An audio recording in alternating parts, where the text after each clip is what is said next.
kita lihat begitu ya, pemerintah terus mendorong untuk tercapainya net zero emission Pak di 2060. Nah, Bapak sendiri melihat begitu ya Pak, dengan adanya pilihan-pilihan atau substitusi Pak untuk bisa menuju energi bersih, kita lihat ada bioetanol yang bersumber dari tebu. Tanggapan Anda Pak Sumitro terkait dengan hal ini? Terima kasih, Mbak Sinta. Sebelumnya mohon maaf ada gangguan sedikit ini. Eh, Bagi petani tebu dengan adanya pemanfaatan ya, produk samping dari tebu, kita sebut aja karena produk utamanya adalah gula, produk sampingnya adalah tetes di antaranya, masih ada bakas dan lain sebagainya.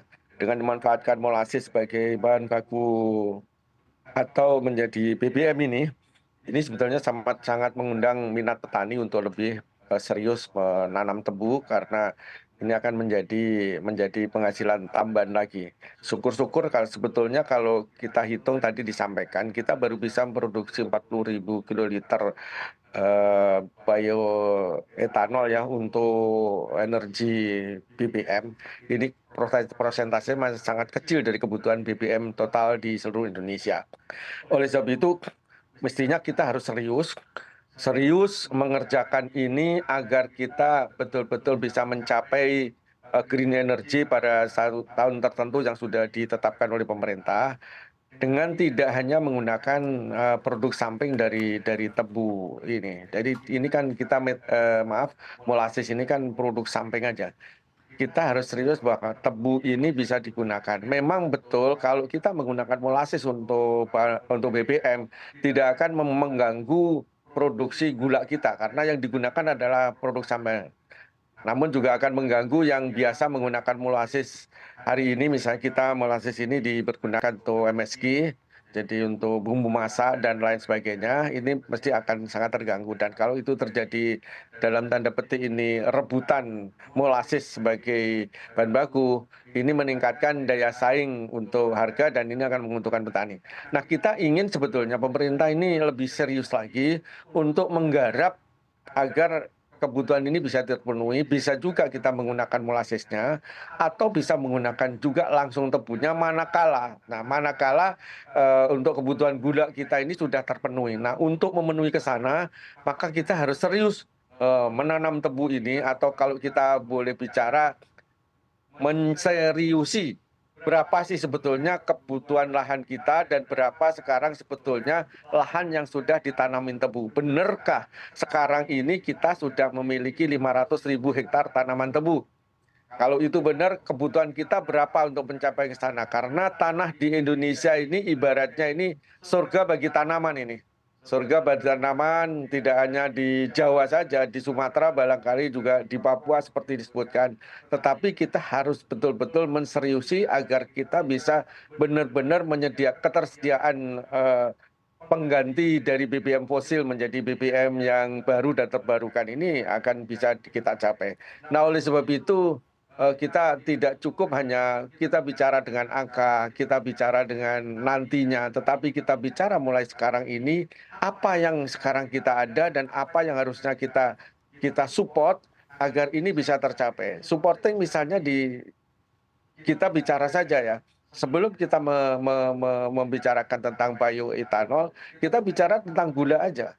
Kita ini tidak beranjak jauh dari produksi gula kita 10 tahun, ya taruhlah lebih dari 20 tahun yang lalu lah. 20 tahun yang lalu produksi gula kita ini sekitar 2 juta koma sekian. Ini sekarang pun produksi gula kita ini tidak jauh beranjak dari sana.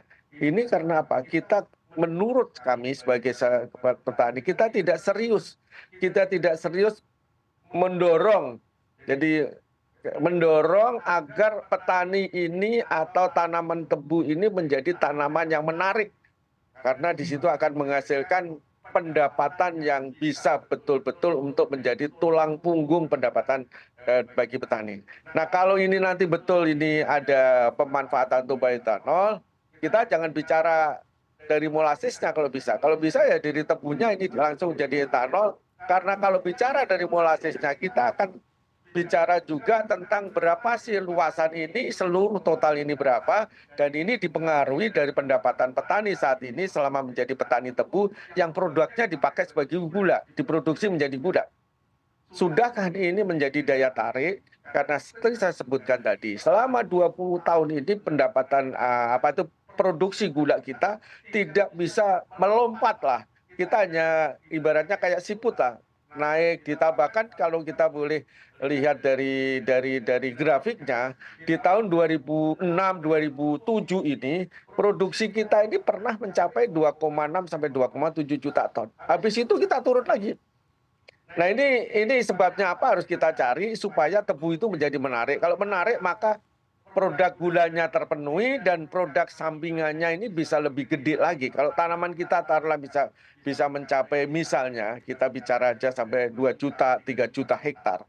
Tanahnya masih memungkinkan kalau kita cari, apalagi kalau kita bisa kerjasama dengan perhutani dengan lahan-lahan yang sekarang tidak menghasilkan tanaman induk. Misalnya tanaman kayunya juga seperti Baik. itu saja, itu kan gitu. Baik Pak, Itu Mas Ita. artinya perlu dukungan dari pemerintah untuk terus mengembangkan dan juga menyiapkan lahan ya Pak untuk penanaman tebu Betul. ini. Artinya memang untuk Serius. baik Pak, artinya memang untuk tebunya sendiri yang dipergunakan berbeda ya Pak. Tebu untuk gula dan juga tebu yang digunakan untuk menjadi bahan bioetanol untuk di Pertamax Green 95. Nah, Anda sendiri melihatnya dengan adanya bioetanol ini yang ternyata bersumber dari molase tebu ini, apakah ini juga nanti ke depannya akan terus mendorong atau membuat tebu ini menjadi menarik, khususnya mungkin petani yang melihat ini menjadi sesuatu yang menarik Pak dan juga memiliki value ke depannya?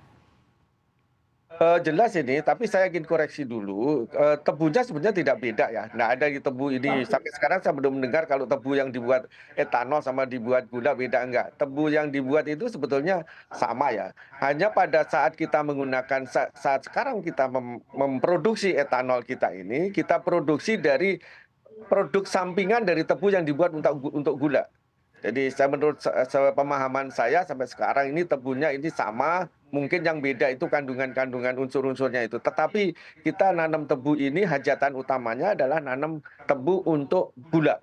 Nah, ini memang kalau ini dimanfaatkan untuk etanol, memang itu merupakan sesuatu yang ya punya nilai yang tinggi lah bagi kami. Hanya saja yang saya ingin sampaikan di forum ini, pemerintah kalau melihat ini peluang, ini kan juga harus dilihat sebagai peluang bagi pemerintah juga, di mana mungkin BBM fosil suatu saat nanti, mungkin tahun 2030, 2035 ini sudah, atau karena kebijakan maka tidak boleh menggunakan lagi BBM yang dari fosil, makanya harus dari energi listrik atau dari energi etanol ini, maka kita harus serius ini mengerjakan. Kita ini punya potensi untuk nanam tebu itu seluas berapa, di mana.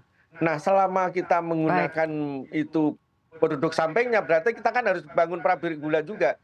Nah, maksud saya, ini ada tebu yang pabrik yang langsung memproses tebu ini jadi etanol gitu loh. Itu akan lebih menarik itu.